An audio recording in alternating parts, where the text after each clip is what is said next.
Hello friends, welcome back to my YouTube channel Delhi को vlog. कैसे हो आप लोग? उम्मीद है सब अच्छे होंगे, सब बढ़िया होंगे और अपनी प्रिपरेशन है वो भी अच्छे से कर रहे होंगे। देखो, लाइव सेशन इसलिए नहीं लेके आता क्योंकि उसमें एक तो कमेंट बहुत ज़्यादा आ जाते हैं और प्रॉपर हर कमेंट का मैं जवाब नहीं दे पाता हूँ। इसलिए मैं एक बीच में 2-3 दिन में 3-4 दिन में एक ऐसा सेशन लेके आता हूँ जिसमें आप लोगों के सभी के जो कमेंट आ रखे होते हैं मेरी वीडियो पे उसका मैं जवाब दे पाऊँ, क्योंकि सारे के सारे कमेंट का जवाब देना भी पॉसिबल नहीं हो पाता। लेकिन फिर भी मैं कोशिश करता हूँ कि मैं हर वीडियो का या हर आपके कमेंट का जवाब दे पाऊँ। ठीक है, तो सबसे पहले सबसे जो अच्छी इन्फॉर्मेशन आप लोगों के लिए, और वो ये है कि आपका आरपीएफ का जो एग्ज़ाम है, ठीक है, सब इंस्पेक्टर का और कांस्टेबल का, वो आपका एग्ज़ाम दिसंबर जनवरी में हो सकता है। मैं पहले से ही कहता आ रहा हूँ, मेरी पिछली कितनी भी वीडियो उठा के देख लो, मैं हर बार यही कहता आया हूँ कि आपका नवंबर दिसंबर में आपका एग्ज़ाम हो सकता है। तो अभी जो फिलहाल न्यूज़ आई हमारे पास वो भी यही है कि आपका जो एग्ज़ाम है वो एग्ज़ाम आपका दिसंबर जनवरी में हो सकता है। ठीक है, अभी एएलपी के एग्ज़ाम है वो चलेंगे जो कि अक्टूबर महीने में चलेंगे। ठीक है, तो आपका जो आरपीएफ का एग्ज़ाम है वो तकरीबन जनवरी फरवरी में हो सकता है। तो 2 से ढाई महीने मान के चलो कि आपके पास है, तो उस हिसाब से आप लोगों को प्रिपरेशन है वो कर लेनी चाहिए। मतलब 1 महीना पहले ही आपका सारा सारा जो सिलेबस है वो कंप्लीट हो जाना चाहिए। सिंपली बात ये है। उसके साथ साथ अगले महीने आप क्या लगाओगे? सिर्फ करंट अफेयर और मॉक लगाने हैं आपने। ठीक है, उसके अलावा कुछ नहीं करना है। मतलब जब 1 महीना बाकी रह जाए, तो अभी बहुत सारे कमेंट आ रखे, तो उन कमेंट का मैं जवाब दे देता हूँ। आरपीएफ एग्जाम से रिलेटेड भी, दिल्ली पुलिस एग्जाम से रिलेटेड भी। एक ये है कि आपका स्टैटिक जीके तो आएगी रेलवे के एग्जाम में। उसके साथ साथ जो इम्पोर्टेंट है वो है आपका साइंस वाला पोर्शन। कि आपके पास, जैसे उसमें बताता था मैं कि एक रामबाण स्टैटिक जीके की बुक हो, तो इसमें भी आपके पास एक साइंस की बुकलेट हो। वो प्रीवियस ईयर की हो सकती है, आपकी एनसीईआरटी बेस्ड हो सकती है। ठीक है, मार्केट से एक या तो एनसीईआरटी बेस्ड या फिर आपकी किरण की मिल जाएगी आपकी, या पिनेकल की भी मिल जाएगी साइंस के क्वेश्चंस की। वो अलग से ले आना, वो आपके लिए फ़ायदेमंद रहेगी। आपका जो स्कोर है वो इम्प्रूव करवाएगी। ठीक है, दूसरी चीज़ जो भी अभी आरपीएफ का एग्ज़ाम देने जा रहा है, सब इंस्पेक्टर का और कांस्टेबल का, वो अपनी फिजिकल की तैयारी अभी से स्टार्ट कर दे। जिसने भी अभी फिजिकल की तैयारी स्टार्ट नहीं की थी, तो वो आज से फिजिकल की तैयारी स्टार्ट कर दे, क्योंकि फिजिकल बहुत ही ज़्यादा टफ रहने वाला है।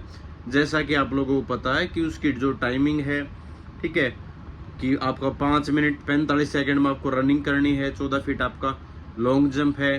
ठीक है, हाई जंप भी आपका 4 के करीब है। तो इन सारी चीज़ों पर थोड़ा सा, क्योंकि 1 महीने में आपकी तैयारी नहीं आएगी। बस सिंपली बात ये है, आपको कम से कम 3 महीने 4 महीने चाहिए।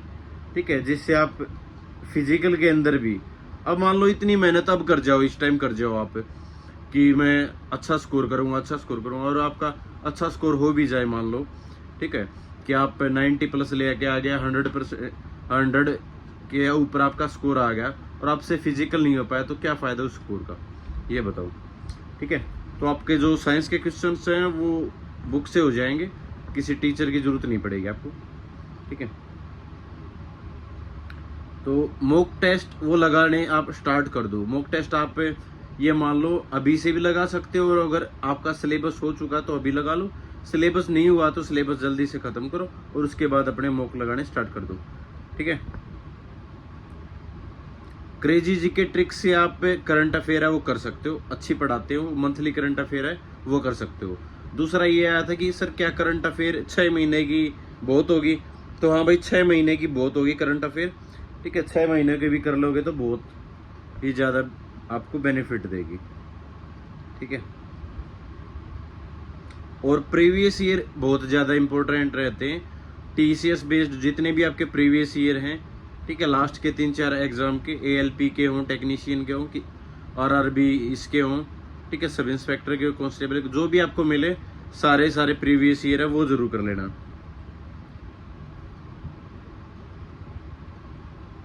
ठीक है,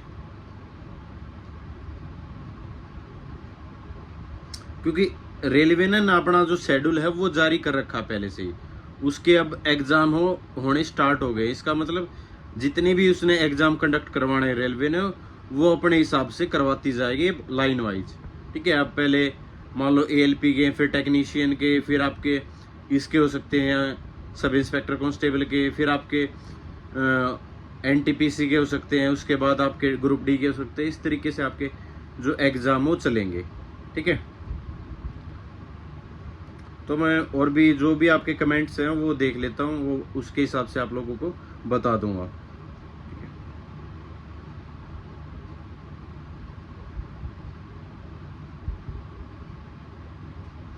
लेफ्ट हैंड में एक्स्ट्रा थंब है, कोई दिक्कत तो नहीं होगी भाई, प्रॉब्लम हो सकती है।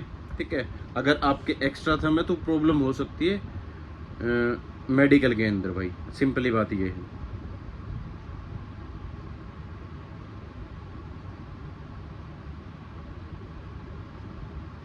भाई मैंने मंथली करंट अफेयर कर रहे हैं, उसमें 100 क्वेश्चन है, क्या इतना ही नफा? अगर मंथली करंट अफेयर कर रहे हो और अगर 100 क्वेश्चन आप मंथली ये कर रहे हो तो बहुत हो जाते हैं भाई। ठीक है, इम्पोर्टेंट जो अगर 60-70 क्वेश्चन भी हैं तो वो भी बहुत हो जाते हैं।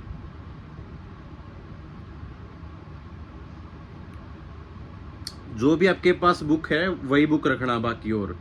ठीक है, कहीं और भी नई बुक परचेज करने लग जाओ, वो आपसे बुक अब कंप्लीट नहीं हो पाएगी। कोई भी नई बुक परचेज करोगे आप प्रीवियस ईयर की ले लेना बस। ठीक है, उसके अलावा और ऐसी मान लो स्टैटिक जीके के लिए या किसी और के लिए बुक मत परचेज करना, क्योंकि बुक आपसे अब कंप्लीट नहीं होगी एग्जाम तक, तो उसका कोई फायदा नहीं है बुक लेने का। लेफ्ट हैंड में मोम का टैटू चल जाएगा भाई, अगर लेफ्ट हैंड में मोम का टैटू तो चल जाएगा, कोई ऐसी बड़ी बात नहीं। राइट हैंड में मना करते हैं कि राइट हैंड होता है जो सैल्यूटिंग हैंड होता है, तो उस पे नहीं होना चाहिए आपका टैटू। ठीक है,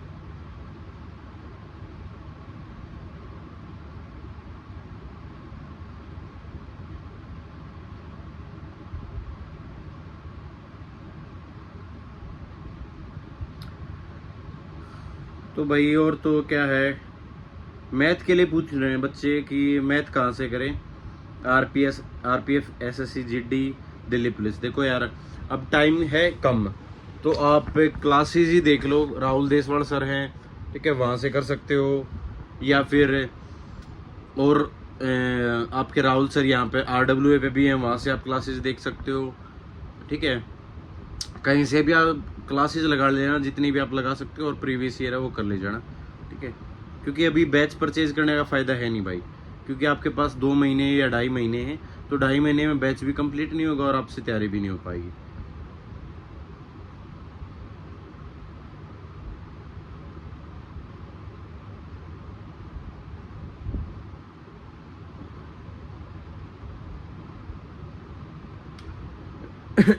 वेटिंग का भी बता दो भाई कुछ, हार सेल में बात करके। भाई देखो, वेटिंग का तो ये मामला है, जो बच्चे क्लियर होने होंगे स्पेशली विद हेल्ड वाले बच्चे, वो सारे के सारे बच्चे ले लिए जाएंगे, सिंपली बात ये। और जिन पे भी अगर केस है कोई भी, या अभी भी जो ट्रेनिंग कर रहे बच्चे, उसमें से भी 10-11 बच्चे टर्मिनेट होने के कगार पर हैं, क्योंकि उन्होंने जब वो फॉर्म फिल करवाया गया तो उन्होंने ये जिक्र नहीं किया कि हमारे पे पास्ट में FIR रही है या नहीं रही है। ठीक है, तो जो फॉर्म मांगते हैं, फॉर्म भरवाते हैं, तो उसमें क्लियरली आपको मेंशन करना होता है कि आप पे कोई पिछले कभी भी केस रहा या नहीं रहा है। ठीक है, तो उसमें आप सच बता दो कि केस रहा हो तब भी, ना रहा हो तब भी। ठीक है,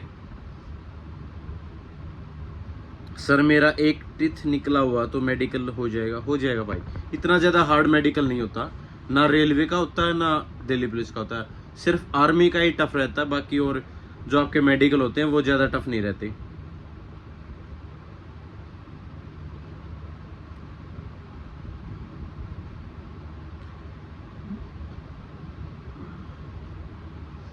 और बहुत सारे बच्चों के ऐसे कमेंट आते हैं, सर मई में मेरी ओवरेज हो जाऊंगा या जून में ओवरेज हो जाऊंगा। देखो यार, उस चीज़ का कोई भी सॉल्यूशन नहीं है।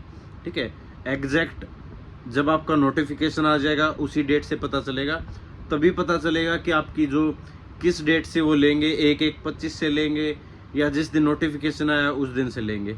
ठीक है, तो अभी वेट कर सकते हैं, अपनी प्रिपरेशन है वो कर सकते हैं, उसके अलावा हमारे पास कोई चारा है नहीं।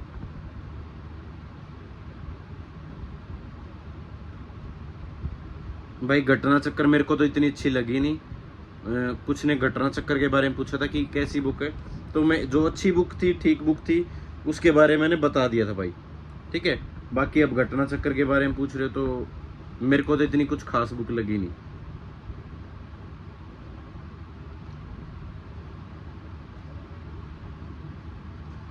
हाँ, जो आप करंट अफेयर है वो कुमार गौरव सर से भी कर सकते हो, अच्छा पढ़ाते हैं, ठीक है।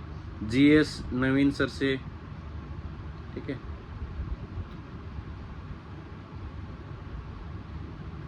हाँ, प्रीवियस ईयर के लिए पिनेकल बुक हो तो वो भी अच्छी बुक है, किरण की बुक हो वो भी अच्छी है, दोनों में से कोई भी बुक है वो आप परचेज कर सकते हो।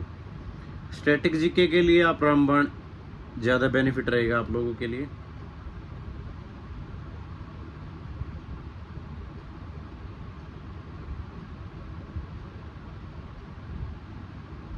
ठीक है, तो सबसे बड़ी बात ये है कि आप अगर रेलवे का एग्ज़ाम कर रहे हो तो थोड़ा सा अपने फिजिकल के ऊपर ज़रूर ध्यान देना, फिजिकल के बगैर काम नहीं चलेगा भाई, ठीक है। तो सारी चीज़ें लगभग मैंने बता दी कि आपके पास 2 से ढाई महीने हैं रेलवे के लिए, और अपने फिजिकल के ऊपर थोड़ा सा ज़्यादा ध्यान दो, और साथ में आप रिवीजन है स्टार्ट कर दो अगर सिलेबस हो गया है, और अभी तक सिलेबस नहीं हुआ तो फटाफट सिलेबस कंप्लीट करो, उसके बाद मॉक टेस्ट लगाओ और उन चीज़ों को सारी को रिवाइज करने लग जाओ, ठीक है। दूसरा, बार बार ये पूछते हैं कि सर सेफ स्कोर क्या रहेगा। देखो, सेफ स्कोर जनरली वैसे तो ये होता है कि जब आप एग्ज़ाम दे के आते हो ना, तभी बता पाते हैं कि आपका सेफ स्कोर है वो क्या रहेगा, ठीक है। उससे पहले सेफ स्कोर बताना बेवकूफ़ी होती है। बाकी अनुमान लगा सकते हैं कि आप 90 प्लस तो एटलीस्ट टारगेट लेके चलो कि 90 प्लस तो आपका स्कोर आ जाए डेफिनेटली, उसके बाद ही कुछ उम्मीद कर सकते हैं कि हाँ आपका सिलेक्शन होगा या नहीं होगा, ठीक है। उसके बाद जो आपका फिजिकल होता है ना, उस पर ज़्यादा डिपेंड करता है कि आप फिजिकल है कितने बच्चे क्वालिफाई कर पाते हैं, ठीक है। तो यही थी इन्फॉर्मेशन थोड़ी सी एग्जाम से रिलेटेड कि आपका एग्जाम है वो दिसंबर जनवरी में हो सकता है, और आप साथ में फिजिकल के ऊपर ध्यान दो। और पढ़ाई के लिए मैंने सब बुक्स वगैरह सब कुछ बता रखी है।